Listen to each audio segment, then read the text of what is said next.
ये आज से ठीक 10 साल पुरानी बात है। 8 मार्च 2014 को मैं अबू धाबी के इंटरनेशनल एयरपोर्ट पे बैठा अपनी अगली फ़्लाइट का इंतज़ार कर रहा था कि अचानक लाउंज में लगी टीवी स्क्रीनों पर टिकर चलना शुरू हो गए कि मलेशियन एयरलाइन की फ़्लाइट MH370 गायब हो गई है।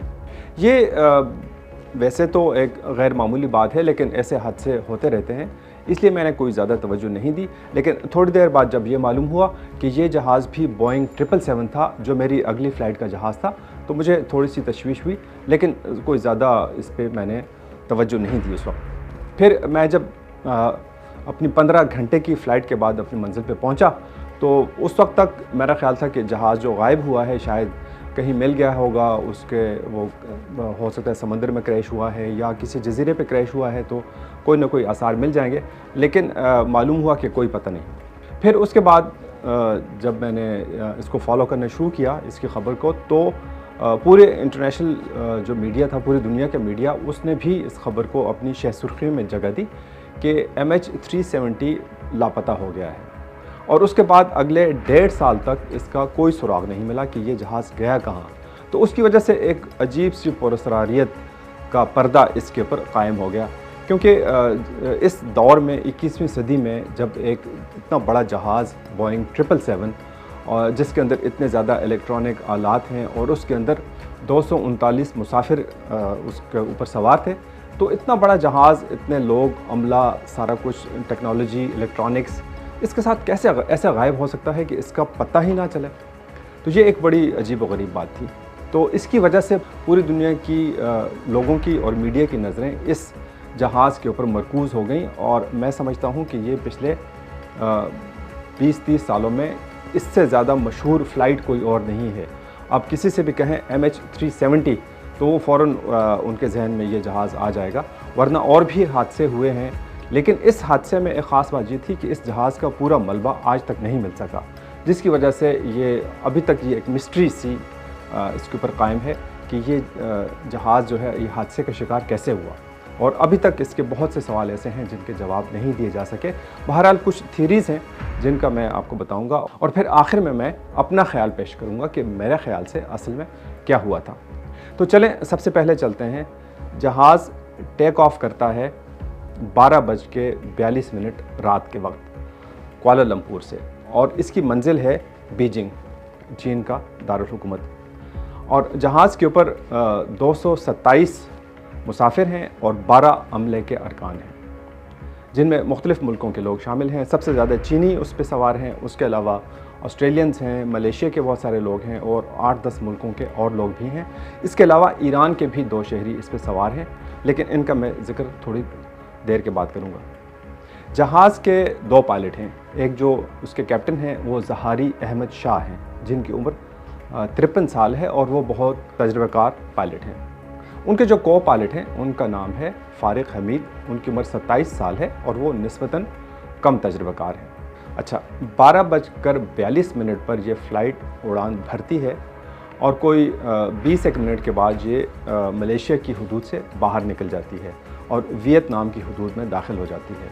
इस मौके पे जो कैप्टन हैं ज़ाहिरी अहमद शाह, वो मैसेज देते हैं और वो कहते हैं गुड नाइट MH370, और जो कंट्रोल टावर है वो ये समझता है कि ये अब वियतनाम की हदूद में दाखिल हो गए हैं। लेकिन उसके कुछ देर बाद ही रडार से जहाज़ बिल्कुल गायब हो जाता है, कोई इसका अता पता नहीं चलता। वियतनाम वालों ने कुछ देर इंतज़ार किया, फिर उन्होंने वापस रब्ता किया कुआलालंपुर से कि भाई जहाज़ कहाँ गया, जहाज़ तो गायब हो गया है, हमारे जो स्क्रीन्स हैं उसके ऊपर जहाज़ का कोई सुराग नहीं है। तो उसके बाद जो मलेशियन अथॉरिटीज़ थीं, जो वहाँ पे उनके लोग जो काम कर रहे थे, तो वो चूँकि बहुत सारी फ़्लाइटों का डेटा देखते रहते हैं, बहुत सारे जहाज़ आ रहे हैं, जा रहे हैं, तो उन्होंने शुरू में कोई बहुत ज़्यादा इसके ऊपर इमरजेंसी रिएक्शन नहीं दिया, और करते करते तकरीबन 7 घंटे इमरजेंसी एक्शन जिसकी मैं बात कर रहा था उसके शुरू हुए 7 घंटे गुजर गए, यानी सुबह हो गई थी उस वक्त तक। तो उसके बाद फिर एक हंगामी तौर पे वहाँ पे मीटिंग्स हुई और एक मतलब प्रेस कॉन्फ्रेंस की गई जिसमें ये ऐलान किया गया कि जहाज़ गायब हो गया है। अच्छा, जहाज़ गायब कैसे हुआ? ये एक अजीब सी बात है कि जहाज़ चलते चलते, उड़ते उड़ते कैसे गायब हुआ? तो इसी वजह से बहुत से साजिशी नज़रियात जो हैं वो भी मार्केट में आ गए। अच्छा, तो जहाज़ गया कहाँ, उसको ढूंढने के लिए मुख्तलिफ़ मुल्कों ने अपने बहरी जहाज़ भी उन्होंने लॉन्च किए, कश्तियाँ लॉन्च की और फ़ज़ाई तौर पे भी एक रेस्क्यू एंड सर्च का ऑपरेशन बहुत बड़े पैमाने पे शुरू कर दिया गया और आसपास के तमाम इलाके वो उन्होंने छानना शुरू कर दिए कि जहाज़ कहीं ना कहीं इसका मलबा मिलेगा, क्योंकि जहाज़ अगर समंदर में भी गिरा है तब भी वो बहुत सारे टुकड़ों में टूट गया होगा और बहुत सारे टुकड़े ऐसे हैं जो कि समंदर पे तैरते रहते हैं, तो उसके जो डेबरी फील्ड जिसको कहते हैं वो काफ़ी एक वसी इलाके पे फैली होनी चाहिए थी। तो इसलिए बज़ाहिर ऐसा महसूस हो रहा था कि ये शायद 1-2 दिन के अंदर ये सारी तलाश की कार्रवाई मुकम्मल हो जाएगी, लेकिन कोई पता नहीं कि जहाज़ गया कहाँ। इब्तिदा में तो जहाज़ का जो रूट था, यानी जो कुआलालंपुर से बीजिंग का रूट था, उस रूट के ऊपर इसको ढूंढने की कोशिश की गई कि इसी रास्ते में कहीं गिरा होगा, लेकिन उस रास्ते में कोई पता नहीं चला। अच्छा, फिर बाद में कई महीनों के बाद ये पता चला, और ख़ास तौर पे यूरोप की एक सैटेलाइट कम्युनिकेशन कंपनी है इनमारसेट, उसने कुछ अपना उसने डाटा कलेक्ट किया था जहाज़ से।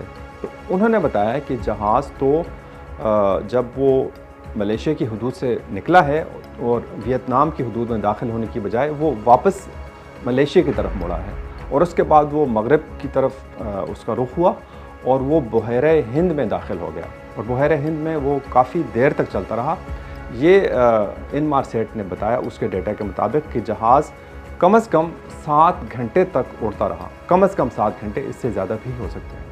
तो ये एक बहुत ही हैरत अंगेज़ और बहुत ही अजीब इंकशाफ था जिसने पूरी दुनिया में लोगों की तवज्जो जो थी वो इस पर मरकूज़ करा ली कि भाई जहाज़ 7 घंटे तक किस तरह से उड़ता रहा।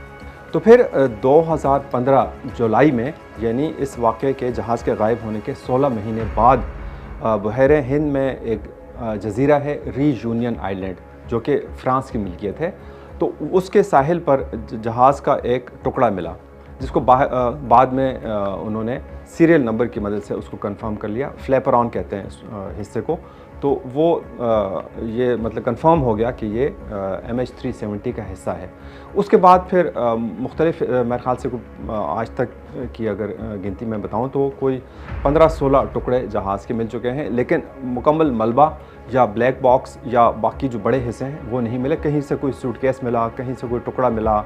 तो इस तरह से छोटी छोटी चीज़ें मुख्तलिफ़ इलाकों से मिली हैं, जो अफ्रीका के साहिल से भी मिली हैं और जो बहरे हिंद में मुख्तलिफ़ जो जज़ीरे हैं वहाँ से भी जगह जगह से इसके टुकड़े मिले हैं, लेकिन कंप्लीट मलबा जो है वो आज तक उसका मिल नहीं सका। जहाज़ का जो मेन हिस्सा है, जो फ्यूज़ेलाज है या इंजन है या बाकी हिस्से हैं, वो आज तक उनका कोई सुराग नहीं लग सका।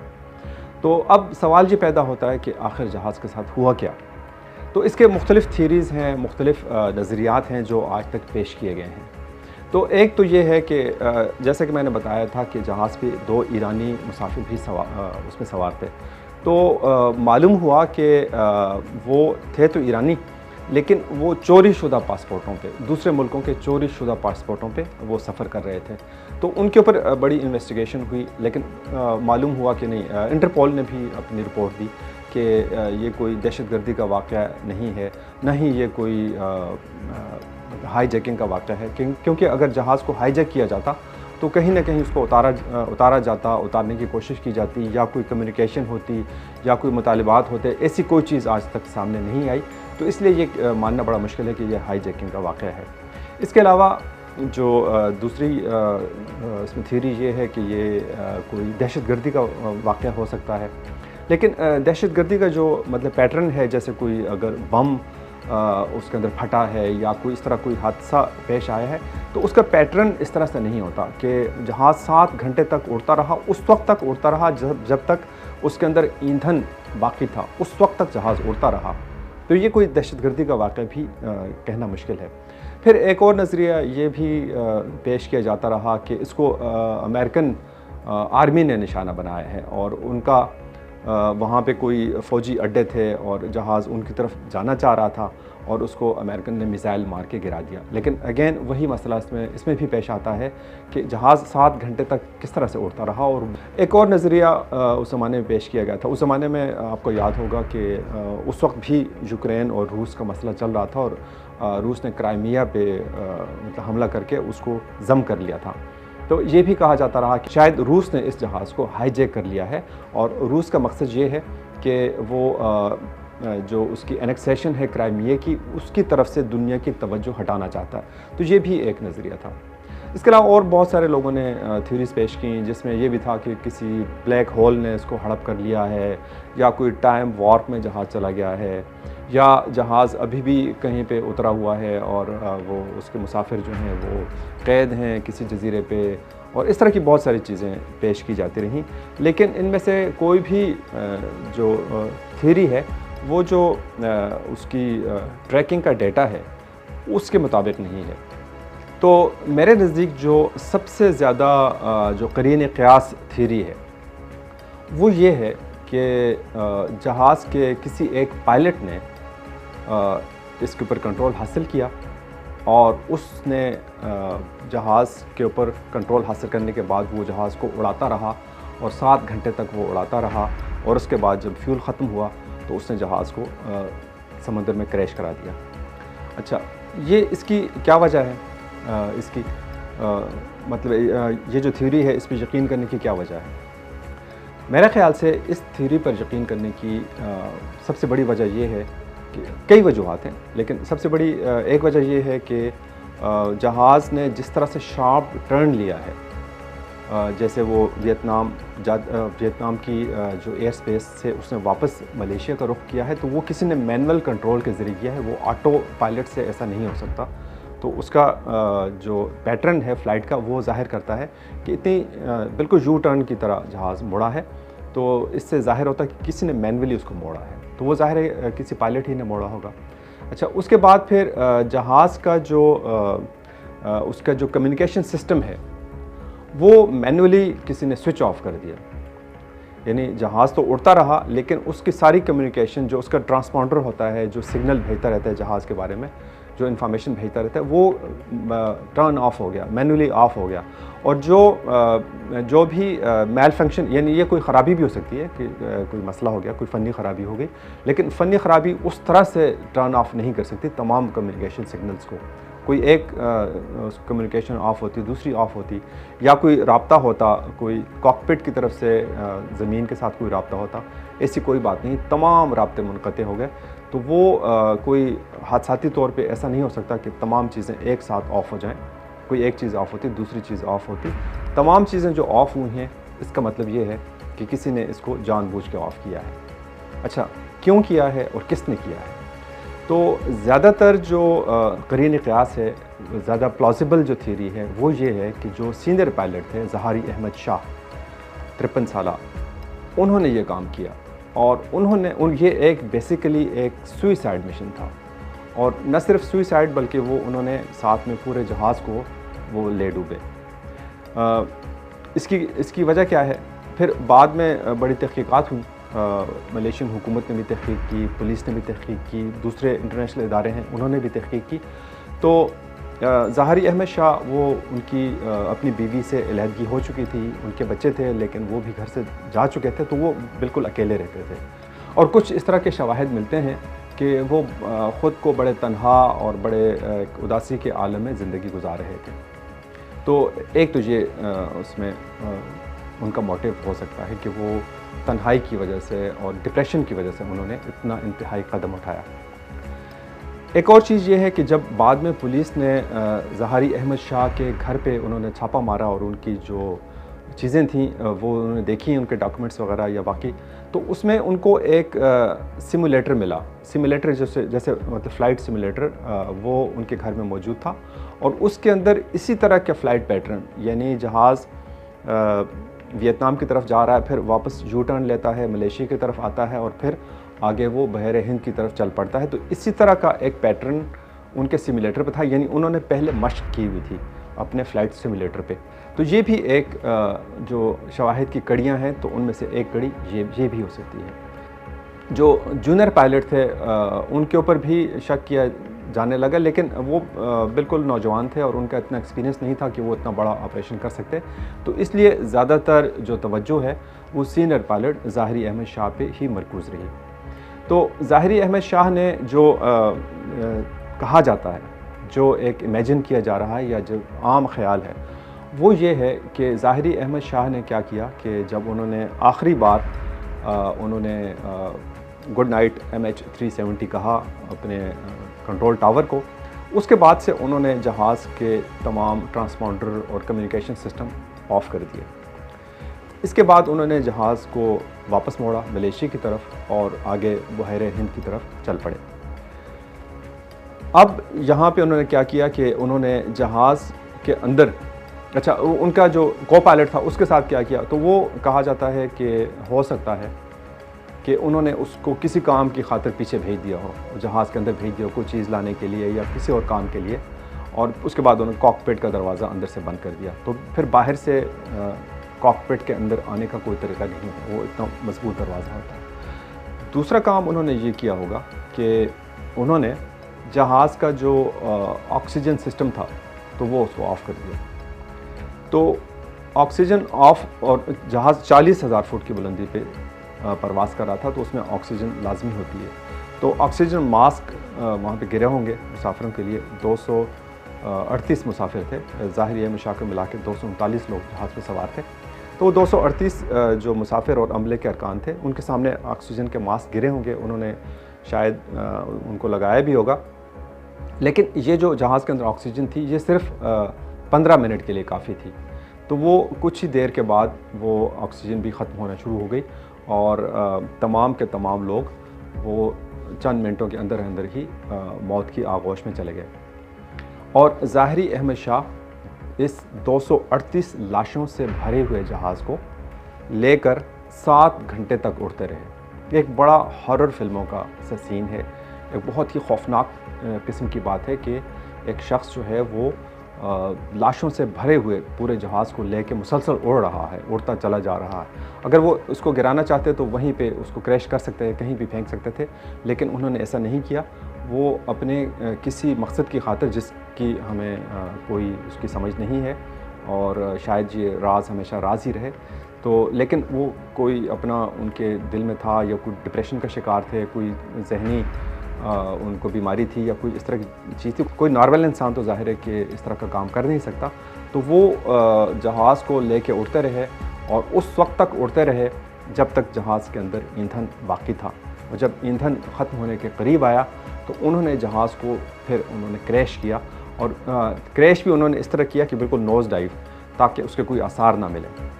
अच्छा, अब जहाज़ के आसार क्यों नहीं मिल रहे हैं, या वो कुछ छोटी मोटी चीज़ें मिल रही हैं लेकिन जहाज़ का मेन जो मलबा है वो आज तक मिल नहीं सका।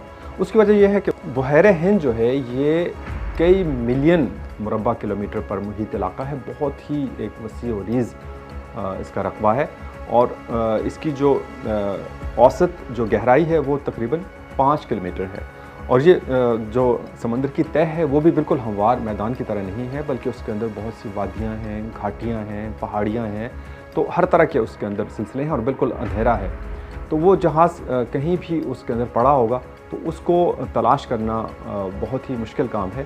तो इसलिए आज तक वो कोई उसमें कामयाबी हासिल नहीं हो सकी। छोटी मोटी चीज़ें तो मिली हैं, तो लेकिन मेन मलबा जहाज़ का आज तक मिल नहीं सका, जिसकी तलाश अभी तक जारी है। अच्छा, अगर आपके जहन में ये सवाल उठे कि कोई पायलट इस तरह का काम कैसे कर सकता है कि न सिर्फ वो अपनी जान ले बल्कि अपने साथ जहाज़ में सवार तमाम मुसाफिरों को भी मौत के घाट उतार दे, तो मैं आपको याद दिलाता चलूँ कि ये कोई अनोखा या वाहिद वाक़या नहीं है। इससे पहले पिछले 20-25 साल में कम से कम 3 ऐसे वाक़यात हो चुके हैं जिसमें पायलटों ने ख़ुद जानबूझ के जहाज़ को क्रैश किया और उसका बाकायदा रिकॉर्ड मौजूद है। तो ये बात बहुत ही गैर मामूली और बहुत ही अजीब व गरीब से ही, लेकिन इसकी मिसालें माजी में मौजूद हैं।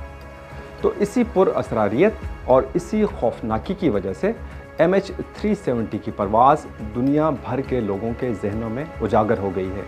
लेकिन तमाम तर तहकीकात के बावजूद और 10 साल गुजरने के बावजूद इस फ़्लाइट से मुंसलिक कई राज ऐसे हैं जिनका जवाब आज तक नहीं मिल सका।